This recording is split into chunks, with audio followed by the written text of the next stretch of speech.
The year is 1915. Warfare evolves.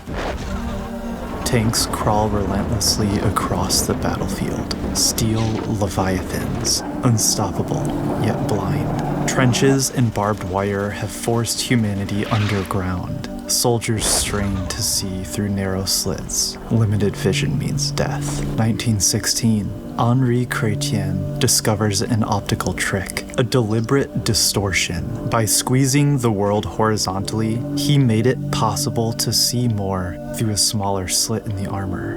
Anamorphic optics were born, not for beauty, but for survival. A century later, the war is gone, but the distortion remains. The machine endures. Same gears, new purpose. The factory hums. Not for war, but for expression. By the 1970s, filmmakers began choosing distortion, not out of necessity, but feeling. Flares, softness, bokeh. By the mid-2020s, these same flaws became accessible to everyone. Anamorphic wasn't reserved for studios anymore.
These are the Blazar Remus 1.5x anamorphic lenses.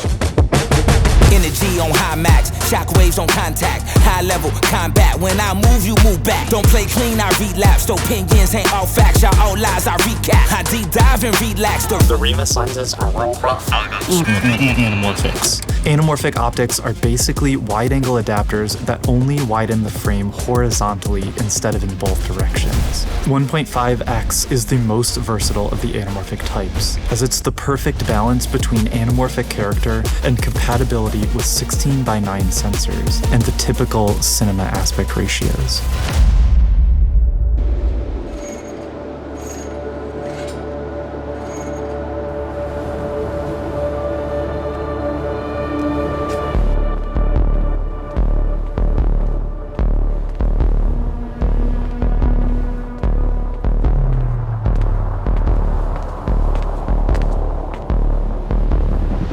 I can't help but keep these mounted to my camera at all times. These were the closest we had ever gotten to the legendary anamorphic look of Hollywood at a price people could actually afford. The combination of character, size, and price were unbeatable. And if I were you, I would absolutely shoot my next film on these lenses. What I love so much about them is their distortion. They feel undeniably cinematic. All of the most desirable anamorphic characteristics are present in these lenses. Oval bokeh, barrel distortion, soft top and bottom edges, streak flares.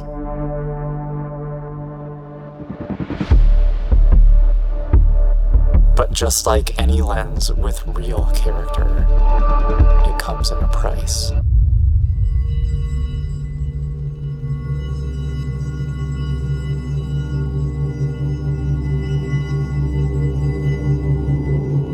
All of the focal lengths I've used, the 45, 65, and 100, are soft wide open. But this is nothing new in the world of anamorphics. It's part of the package. They all sharpen up once you stop down. The 45 and somewhat the 65 have pretty wild, almost fisheye distortion near the edges of frame. and honestly, it's a bit much in my opinion. But the curve to the barrel distortion is great and feels very anamorphic. The chromatic aberration is also not the most attractive. It's generally a bright teal color, which is pretty distracting. The bokeh also shows a lot of CA as well. However, to me, the out of focus areas can look too smeary in certain situations. Though most of these issues only show up when shooting in daylight, this is by far the biggest issue with these lenses. Still, that's the trade-off. If you want clean and clinical, these are not it. But if you're okay with embracing imperfection, there's a lot here to work with. These all add up to a vintage feeling lens, dripping with character.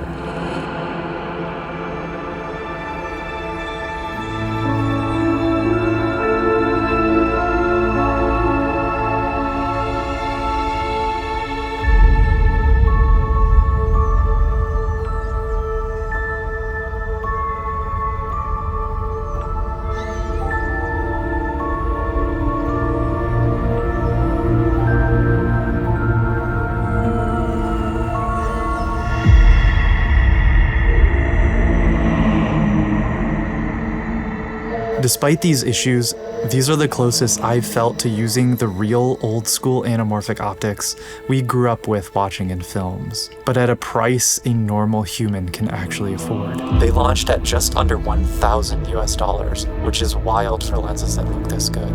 Their design is quite good as well. Compact, sleek silver housings with an all-internal focusing design. They look similar to the Atlas Mercury lenses and even perform very similarly, but for 1/8 of the price per lens. While these lenses are made for full frame, I've primarily been using them on the Fuji GFX 100 too. The 65 and 100 cover perfectly, while the 45 has hard vignetting. I often throw a wide-angle adapter onto these lenses to shorten the minimum focus distance while adding more character and widening the frame. You can also throw a 1.33x adapter on front to get the true 2x look.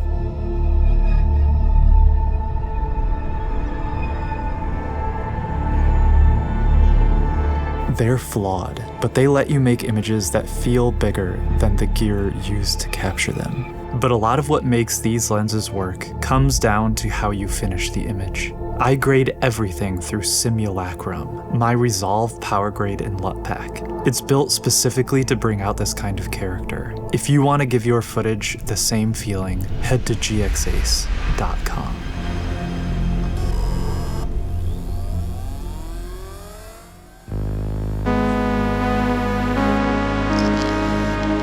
A 100 years ago, anamorphic lenses weren't made for beauty. They were made because someone needed to see more just to survive. Now we choose these lenses not to survive, but to tell stories worth surviving for. Maybe your next film doesn't need perfection. Maybe it just needs something worth remembering.